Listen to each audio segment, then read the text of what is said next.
The scramble for Africa is, I believe, one of the most poorly understood periods in history. From what I gather, most people seem to believe that the colonial powers one day sat around a map at the Berlin Conference, drawing borders around bits they wanted, and that was it. But the scramble had already begun by the time of the conference of 1884, plus the conference stated that any claimant must show effective occupation of a region before it was granted to them. This meant in some instances there were literal races between explorers, far more intense than just drawing lines on a map.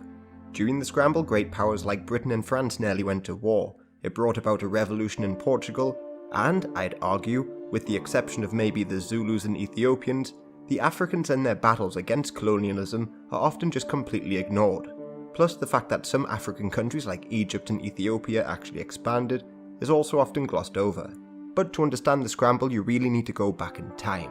Well, maybe you don't, but there's some fascinating empires, wars, and cultural exchanges beforehand.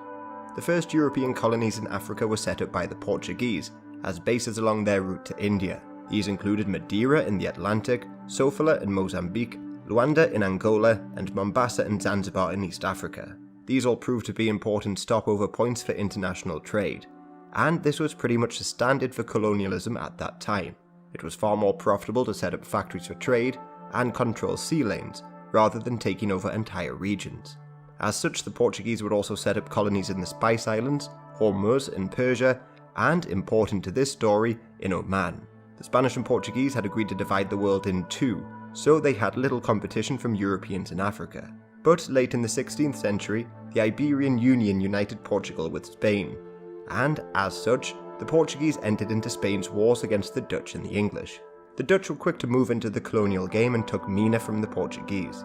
They expanded in West Africa, established the Dutch slave coast, and built forts in Senegal. Plus, for a few decades, they even held Portuguese Luanda. While in the south, in the middle of the 17th century, they entered Cape Town, an important midway point for ships sailing between the oceans. The Dutch that settled in this region became the Boers. However, the locals in South Africa that they encountered during this period were not the Zulu, they were the Khoekhoe. These are often grouped together with the San hunter-gatherers, but they were a distinct group of people. The Zulu, on the other hand, didn't enter the picture for another few decades, as they were Bantu who migrated from the north. However, to further complicate matters, there were also the Xhosa in South Africa at that time, and they are closely related to the Bantu. There is some debate over when the Xhosa arrived, but their language shows that they may have been there a lot sooner, as they adopted some of the click sounds from the local San people. Hence Xhosa is usually pronounced something like Xhosa, but I think it's time to explain a bit about the African people and their kingdoms. So this is going to be a gross oversimplification, I'm aware of that, as I'm trying to explain about 200 years of African history, but here goes. Let's start with the Bantu. They originated probably from Cameroon, and they migrated south and east. This migration lasted potentially thousands of years, so don't think of it like a mass movement of people. They became the dominant group in many countries in Central and South Africa over time, but they often lived alongside the original inhabitants.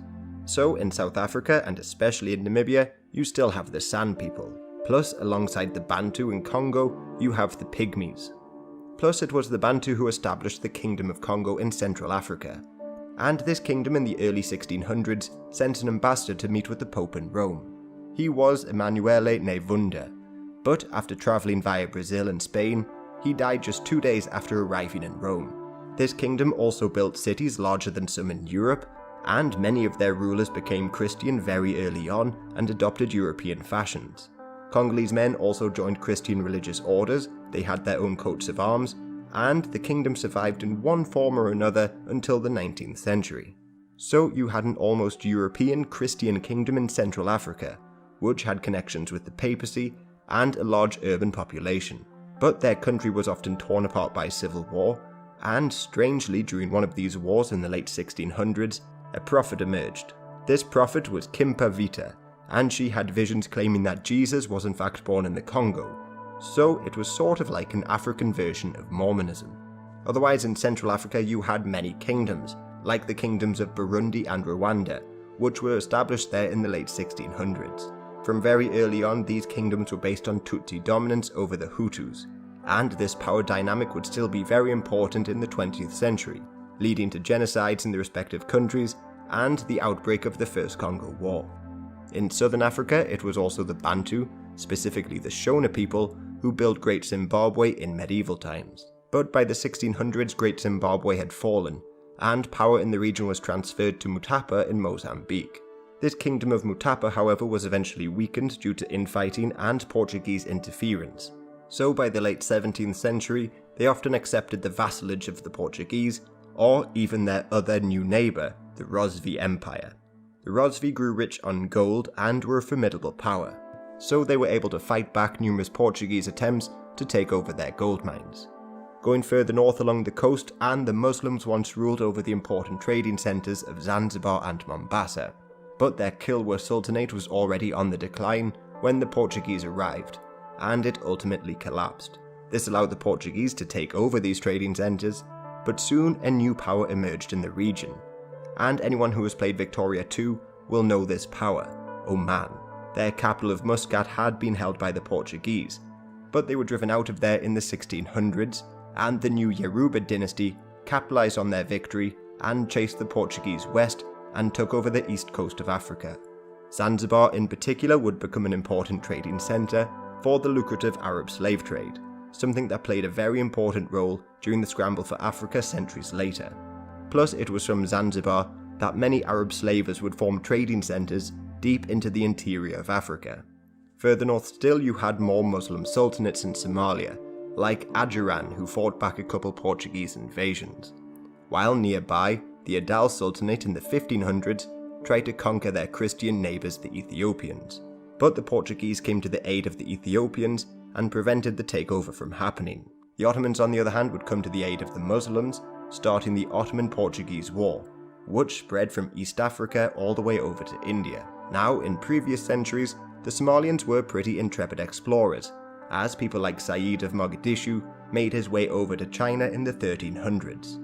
By now, though, they began to fall behind Europeans in terms of maritime technology and trade, but the port of Berbera continued to be incredibly important well into the 19th century. It was said during this time that thousands of camels would arrive at the port, bringing ivory, cattle, hides and the likes, ready to be shipped across Arabia and beyond. But their failures against Ethiopia meant that Ethiopia would remain an independent Christian kingdom trapped behind Muslim lands. So many Christians believed that this was the homeland of Prester John, a fictional Christian king of great wealth who would aid the Europeans in their conquest of the Islamic empires. Plus, this idea of Prester John encouraged many Europeans to explore the region. Furthermore, as a Christian kingdom, Ethiopia, like the Congo, had connections with Europe and the papacy. For instance, they sent ambassadors to the Council of Florence in the 1430s, and they even tried to form an alliance with the King of Aragon against the Muslims before that. Going even further back, their ruler, Lalibela, built huge stone churches which bear his name in the 12th century, as a sort of second Jerusalem. This came shortly after the Muslims reconquered the city of Jerusalem, so they were present in the Middle East during the Crusades, and Ethiopians, along with their Christian neighbours to the north, were sometimes present in the courts of the Byzantine Empire. Yet this whole area of East Africa, as you would expect, had a completely different racial makeup. Its position on the Indian Ocean brought in a number of Arab merchants who brought Islam to the area. Then, within Ethiopia, they had a number of different ethnicities, like the Tigrayans and the Amharans. Amharic was the language of the empire for the most part, but this was a Semitic language, closer to those in the Middle East rather than anything in Africa. Plus, in future centuries, many of the Ethiopian rulers and elites, just like many of the Europeans, would consider the Ethiopians to be Caucasian. For instance, a journalist from Haiti named Benito Sylvain met Emperor Menelik II in the 19th century, and he hoped that he would become an honorary president of their society, advancing the cause of black people. But Menelik refused, declaring that he was in fact a Caucasian man. But don't think of Caucasian as just being white like in the USA today, as at that time it included everyone from India to England. Then, in Ethiopia and even the Islamic Sultanates in the 1500s, they were facing a sort of migration crisis, as the Oromo people from southern Ethiopia began to migrate north. These Oromo people and the ruling Amharic never fully unified into a single entity, and conflicts between them continue to this day. The Ethiopians weren't even the only Christian kingdom in the region, as just to the north of them you had the Barbary, who survived for centuries. But just to the west of them you had more Islamic kingdoms and empires, like Darfur, Wadai and Bornu. Now for Bornu, they were in medieval times a far more powerful empire, but by this point they had become a bit of a rump state, laying in modern day Chad. Going further west still you had the Xhosa states, formed by the largest ethnic group within Africa, the Xhosa. Then to the west of them you had the declining Mali Empire. This empire, like others along the Sahara, grew rich from the trans-Saharan trade. Gold, salt, slaves and the likes passed through these great states, and once upon a time, the ruler of Mali, Mansa Musa, was argued to be the richest man who ever lived. The salt mines here kept food preserved on long journeys, and whole salt mining towns were reliant on this trade to bring them food in the middle of the desert. And just to the south of them they had many gold mines, and I often think that the slave trade somewhat overshadows the West African gold trade. The desire for gold was not just among a few rich Europeans looking to get even richer, but at the beginning of the Age of Exploration it was essential for the survival of the European economies. This is because from 1457 to 1464 there was a bullion famine, and the Europeans were running out of gold and silver. This was in part caused by wars like the 100 Years' War and the huge trade deficit the Europeans had with Asia. So Europeans began exploring and discovered West Africa and their gold mines, and these practically saved Europe. The gold from this region was so well circulated in Europe that this is where you get the name of the old Guinea coins from, because where else but Guinea could you get such a large quantity of gold? As such, there were numerous African states that popped up along the coast here. Benin and Oyo, for instance, had been around since medieval times, while others like Dahomey and Ashanti came about around 16 to 1700. But there's almost too many to mention in this summary. In the far reaches of West Africa around modern-day Senegal, there was the powerful Jolof Empire. But by the middle of the 16th century, Kayor broke free and the empire disintegrated into various states. However, as the Europeans began to enter West Africa, stories began to emerge of previous settlers in the region. For instance, in the 1600s, the French claimed that they had evidence of the Normans raiding the West African coast back in the 1300s. This was based on documents which have now disappeared and the alleged testimony of an 130-year-old Guinea man. He apparently mentioned a French battery in the region, but without those original documents, it's impossible to know if this was based on any truth. Another story came from the Genoese, who had their own explorers in medieval times and the early modern period. The most well-known was of course Columbus, but there was also the Vivaldi brothers, who tried to circumnavigate Africa way back in the 13th century. They however disappeared en route, but Antoniotto Usodomari, a later explorer writing over 150 years later, claimed to have found their descendants. Now Usodomari was an early traveller in Africa, hoping to gain funding for future expeditions, so his reports are often filled with exaggerations and lies. For instance, he wrote of the incredibly rich lands of Prester John along the Gambia River, and, weirdly, a group of people speaking the Genoese dialect, so apparently the great-great-grandchildren of the Vivaldi brothers. Now these medieval explorers may not have made it to West Africa, but ancient people did. The Phoenicians, for instance, explored the area, and Hanno the Navigator even tried to enslave gorillas way back in the 5th century BC.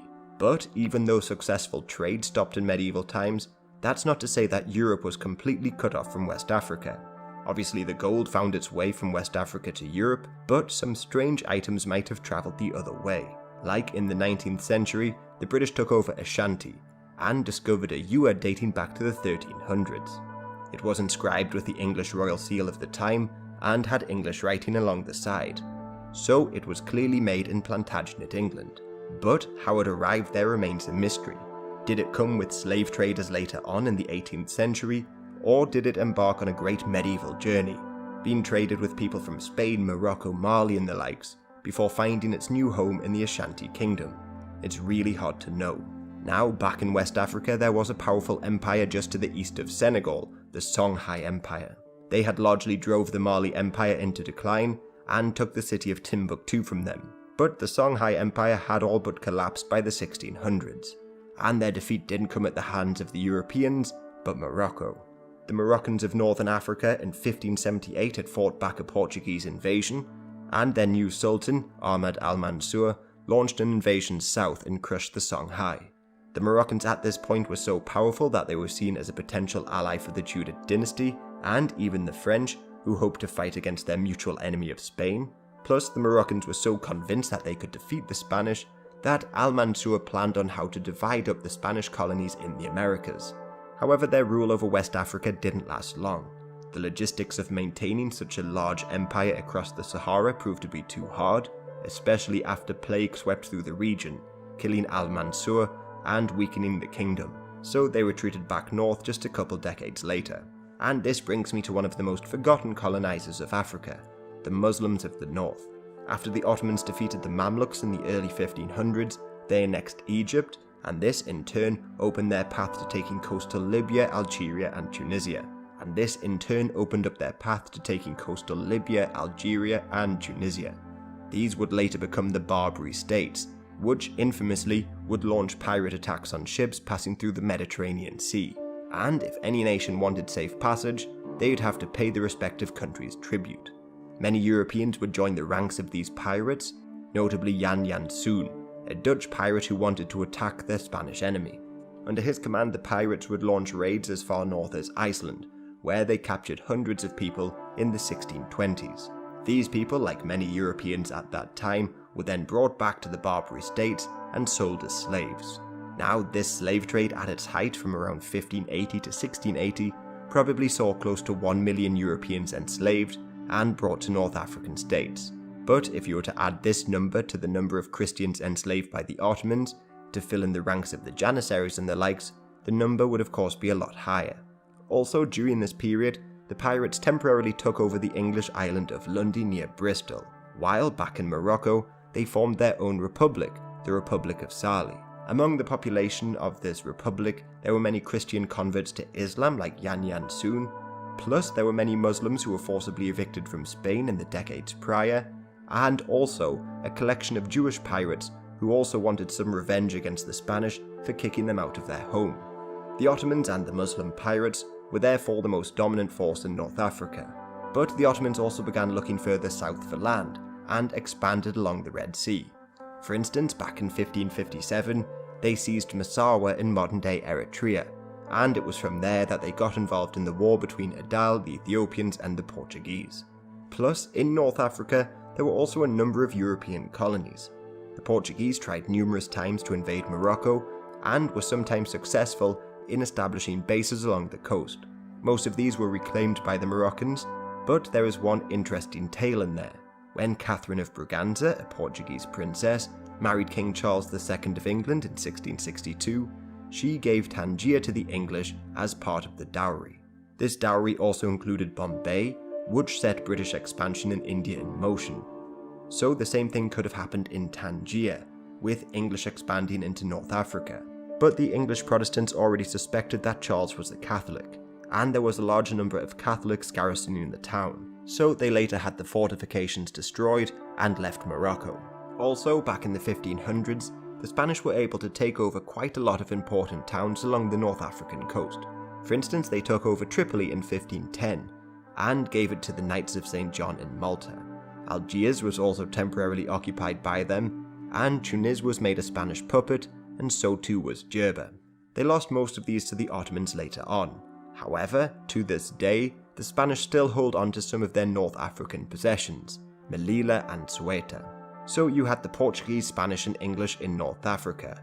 Plus there was a very small French attempt as well, as they set up a fort called the Bastion of France in Annaba. There they hoped, like many, to exploit the coral trade in the region, but very little came from this colony. The largest coral traders at that time were the Italian Genoese, who held Tabarka in modern-day Tunisia all the way until the 18th century. However, European, or at least Christian, attempts to take over North Africa go back centuries.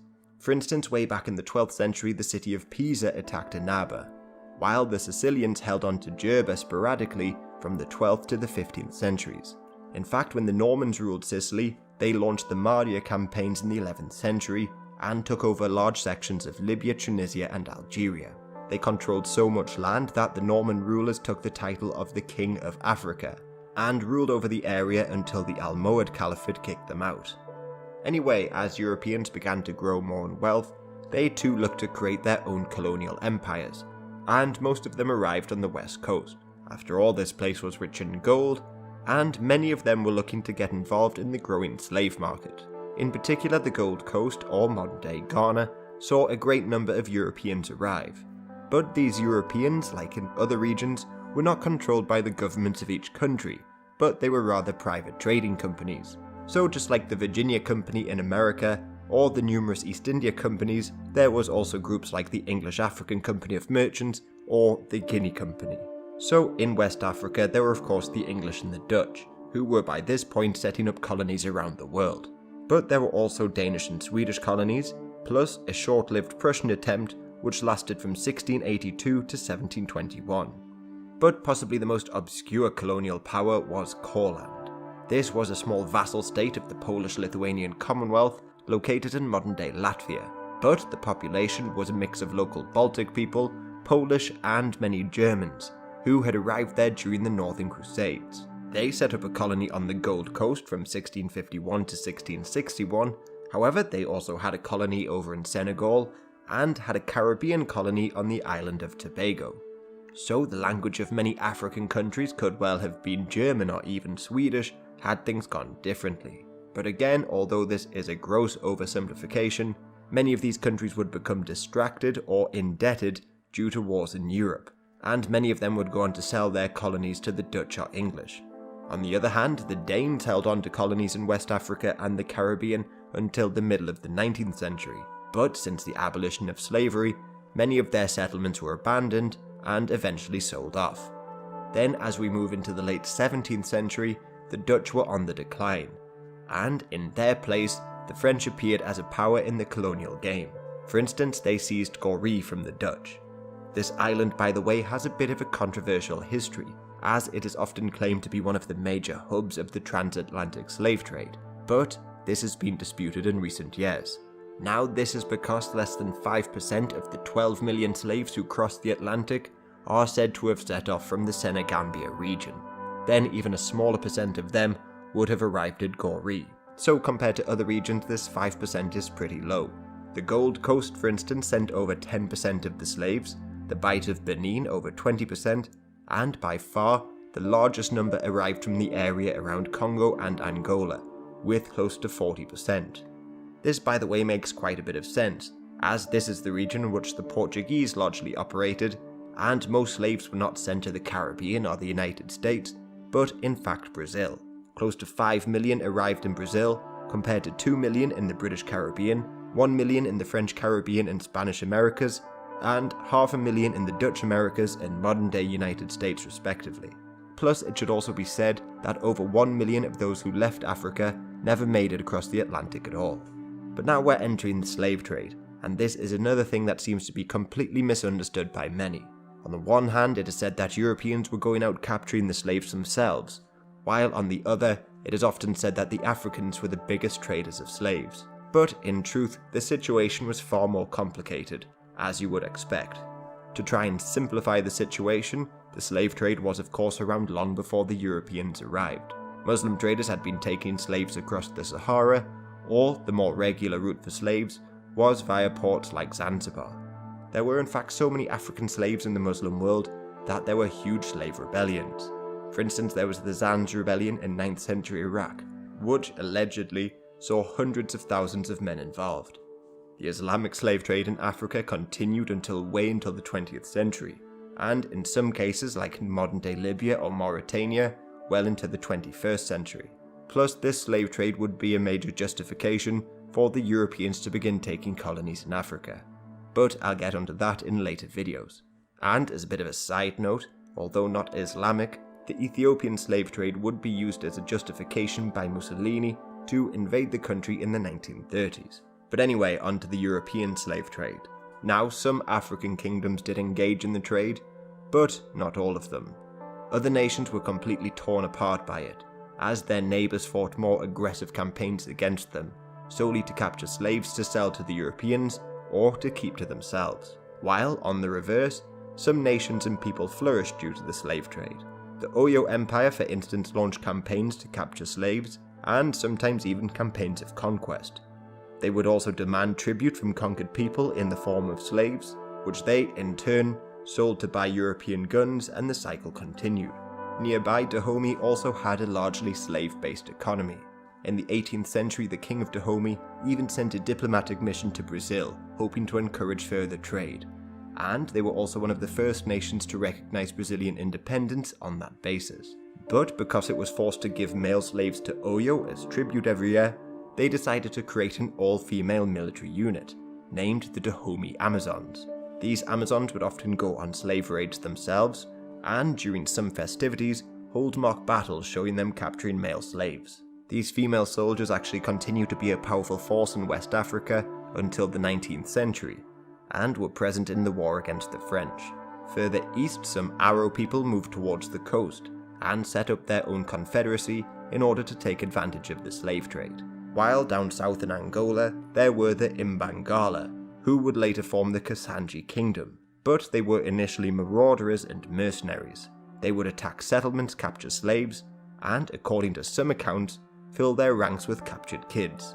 Plus there are reports of them cannibalizing their victims, and forcing their new recruits to eat human meat.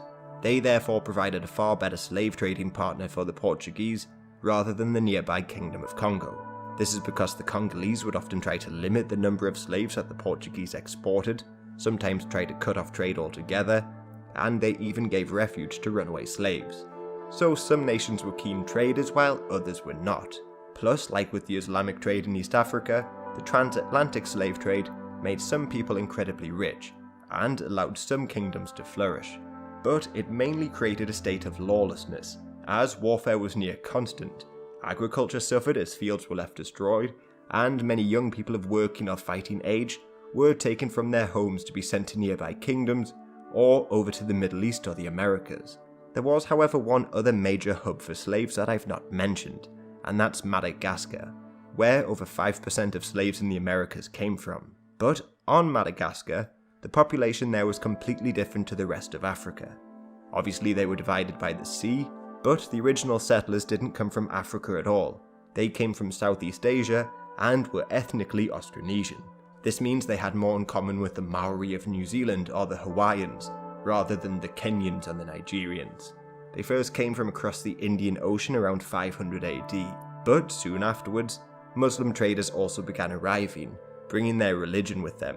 Then, allegedly, more Austronesians crossed the Indian Ocean a couple centuries later, followed in the 9th century by the Bantus who came from mainland Africa. The English, French and Portuguese all tried to set up colonies on the island, but disease and pretty fierce locals meant they didn't survive longer than a couple of decades. But the French were able to establish bases on nearby islands like Réunion and Mauritius in the middle of the 1600s. As for the locals, they set up the Marina Kingdom. This kingdom would expand to take over most of the island, until the 19th century, when they were conquered by the French. But due to the numerous races that lived on the island, they would organize their society into a caste system of sorts. At the top were the Marina people, the Highlanders. They were known as the Andriana, and as you'd expect, they filled the positions of power, and were seen as more Austronesian in appearance. Below them were other people who spoke the local language of Malagasy, but were absorbed into the kingdom later on. These were called the Hova, and were the free commoners, while below them were the Andivo, slaves which were brought into the country in large numbers to work on the plantations. They were bought from the French and Arabs primarily, who brought them from Mozambique and the East African coast. So similar to the United States, it was quite a racially based form of slavery, and according to a recent UN report, there was still a large amount of discrimination against the slave caste. Meanwhile, there were allegedly stranger colonies set up on Madagascar by pirates. Although piracy is far more famous over in the Caribbean, many pirates in the 17th century began to terrorize the Indian Ocean. Captain Kidd, for instance, turned pirate after being tasked with trying to catch pirates off the coast of Madagascar, which was a great place for looting the treasures being brought back from India. One of the pirates who made a name for himself was Henry Every. He captured a ship belonging to the Mughal Emperor Aurangzeb, and this led to possibly the world's first ever manhunt. Pirates like Adam Baldridge set up bases around Madagascar, like on the island of St. Mary's, plus there was a somewhat mythical colony called Libertatia, where pirates would go to war against oppressors and defend people's rights.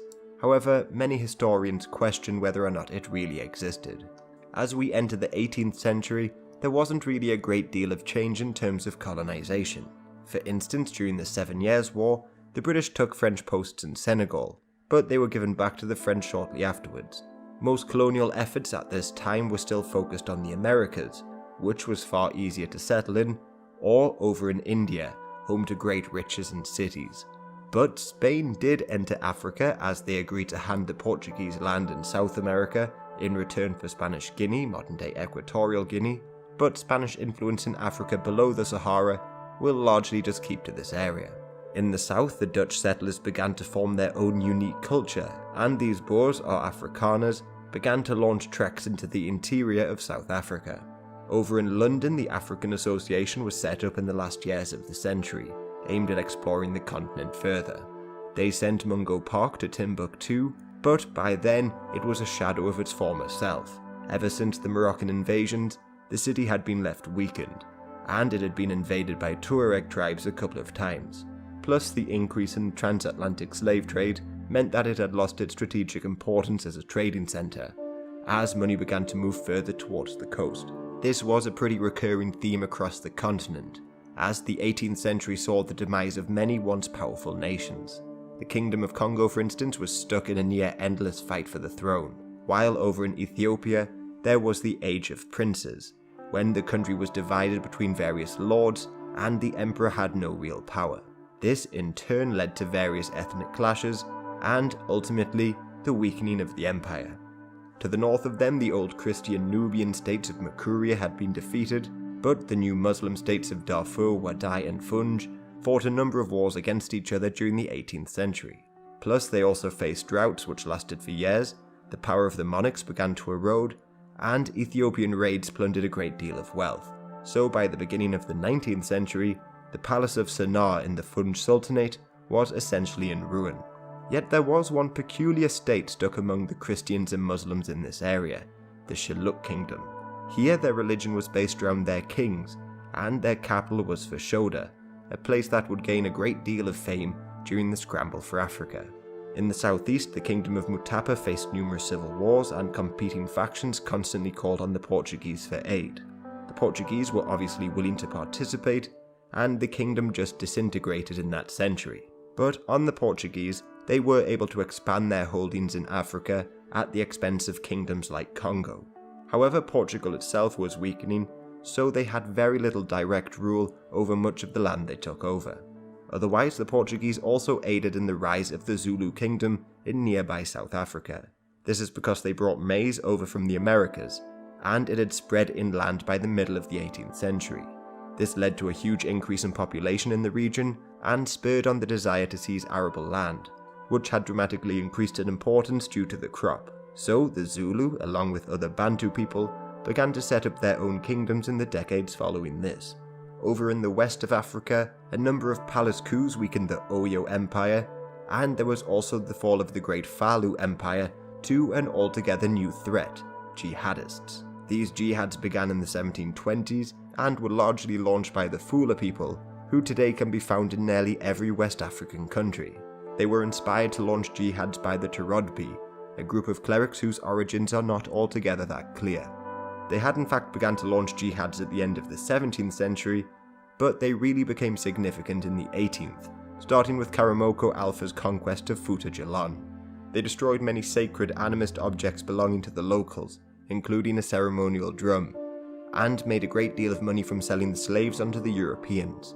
But, just like the Christians in Europe, they refused to sell Muslim slaves, and even banned the French from using the rivers in their kingdoms for transporting Muslim slaves.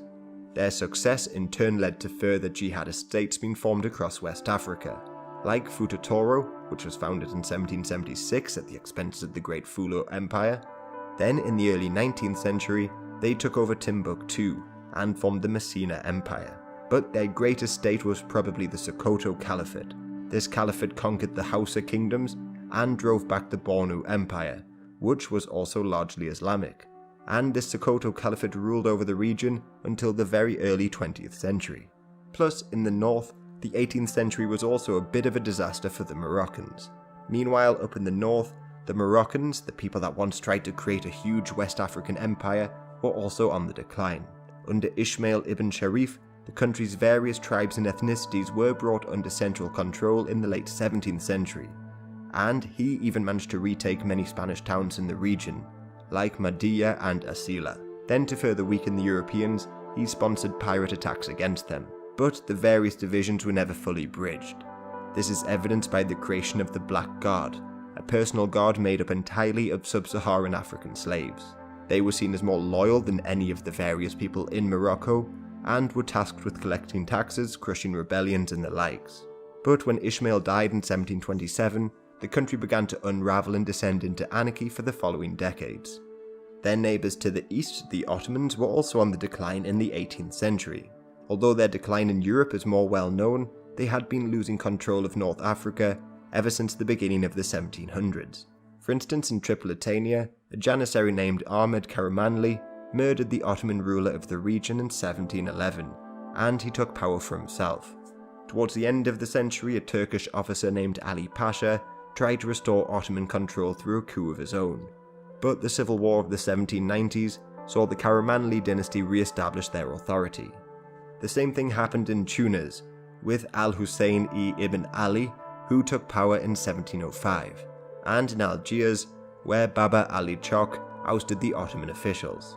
Plus, on Algiers, they started demanding higher tributes from the European powers, and when this was refused, they actually started wars against them. So long before the Barbary Wars of the 19th century, Baba declared war on the Dutch in 1715, and then in 1769, the Danes declared war on Algiers. The Algerians responded by enslaving the crew on a number of Danish ships, and refused to surrender despite the threat of the city being bombarded.